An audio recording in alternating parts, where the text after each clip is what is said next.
Showbiz দুনিয়ার আলোচিত নাম তৌহিদ আফ্রিদি। তার বিরুদ্ধে মামলার পর থেকে চারিদিকে যেন আগুনে ঘি।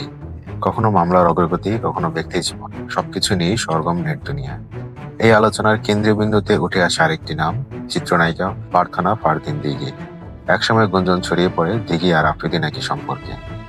অনেকে তো ভেবেছিলেন খুব শীঘ্রই হয়তো বিয়ের খবর শোনা যাবে, কিন্তু বাস্তবতা ছিল একেবারেই ভিন্ন। আফ্রিদি স্ত্রী অন্য কেউ, আর শোনা যাচ্ছে তিনি এখন অন্তঃসত্ত্বা। তবুও গুঞ্জনের আগুন আরো বেড়ে চলে। সম্প্রতি এক সাক্ষাৎকারে এ নিয়ে মুখ খুলেছেন দিঘি। তিনি স্পষ্ট জানালেন বর্তমানে তৌহিদ আফ্রিদির সঙ্গে তার কোনো যোগাযোগ নেই। দিঘি বলেন, আমাদের পরিচয় হয়েছিল মাই টিভির একটি প্রোগ্রামে। তখন আফ্রিদি ছিলেন অ্যাঙ্কর, সেখান থেকেই প্রথম দেখা। কিন্তু এরপর বিষয়টি অকারণে ভাইরাল হয়ে যায়। তিনি আরো বলেন, আমরা কখনোই সম্পর্কের কথা বলিনি, বরং গুজবের কারণে আমাদের পরিবারও বিব্রত হয়েছিল। এক পর্যায়ে আমরা প্রায় 1.5 বছর কথা বলিনি, এমনকি দেখা করাও বন্ধ হয়ে যায়।